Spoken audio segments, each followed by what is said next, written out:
Alright then my friends, so now we have a lot of the game logic created in the use Wordle hook, and we can see as we make guesses and submit them, we're tracking that guess history, where each guess in the guesses array right here is a formatted guess. And that means each guess is an array of letter objects, so that each letter can have an associated colour. So now we have this tracking of the guesses, we can start to output those guesses on the screen in some kind of game grid. And we're going to set that grid up and style it in this lesson. But before we do that, let's just take a very quick look at the official Wordle grid to see what it looks like.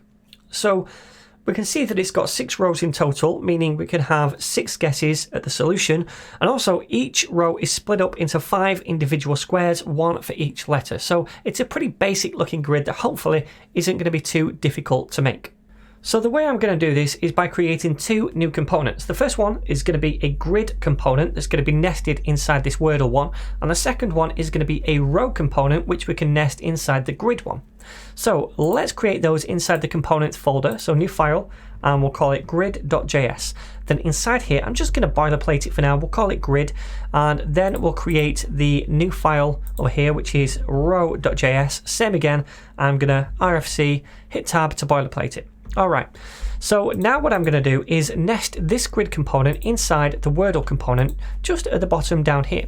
So we'll say grid, and I'm going to click on this to auto import it at the top right here. Now we're going to pass through a few props into the grid. We want the current guess, we also want all the guesses, and also the turn. So let's pass all of those as props into this. So current guess is equal to current guess, then the guesses array is equal to guesses, and then finally turn is equal to turn. So all of those now are going to be made available inside this grid components. So let's accept them into this grid component right here. So we have the current guess, we also have the guesses array, and we also have the turn as well. Awesome. Okay then, so what do we now want to do inside this grid component? Well, we want to map through all of the guesses right here, the guesses array. Now remember, there's always 6 elements inside the guesses array, even if some of them are undefined to begin with. It doesn't matter that we've had no guesses yet, because inside the use Wordle hook, we initialize that value to be this array with 6 elements in it. Okay, so it's always got 6 elements inside it. So we want to map through that guesses array to output 6 rows, essentially. That's what we want to do for now.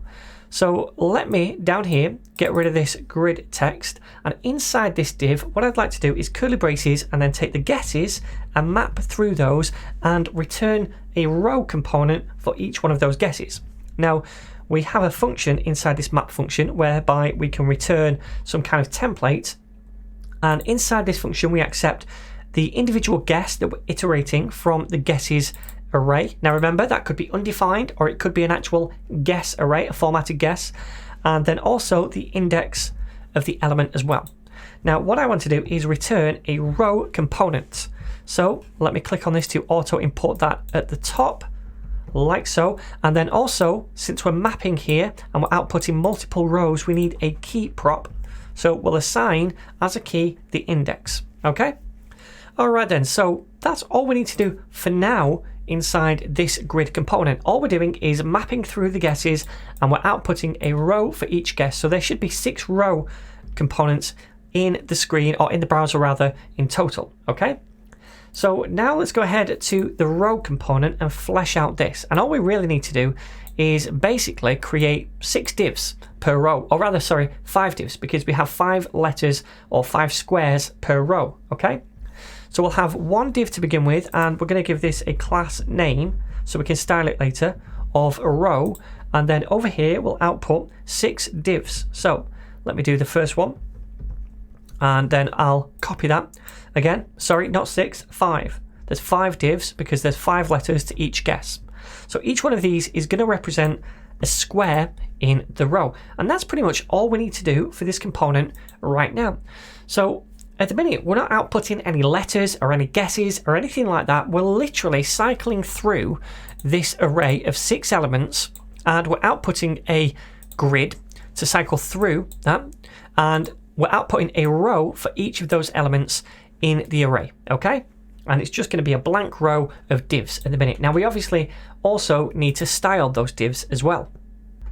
Now I'm just going to copy these from the GitHub course files, woohoo, so you can too. Remember, the link to that is below the video, and I'm going to go to the index.css file and just paste them underneath the H1. So right here we have a comment to say rows, and right here we target an individual row class, which remember is this thing right here. So each row has that class, and we say text align to the center, display flex, so every div inside it sits next to each other, and justify content center as well. Now each div inside the row, which is a square, each one of these, right, we style as well. Oops, totally messed that up. Okay, so each one of these squares we say display block, height 60 pixels and width 60 pixels. We give each one a border of 1 pixel solid and a light grey colour. Margin is 4 pixels, so they're spread out a little bit. Text align to the center. That's going to matter later on when we output a letter inside them from their guess. And then the line height is 60 pixels. That matches the height right here, so vertically it sits in the center as well. And then text transform uppercase, so all the letters from the guesses are uppercase. Font weight bold and font size 2.5 ems. Pretty simple. So that's all there is to it. Okay, so now let's just preview this in a browser.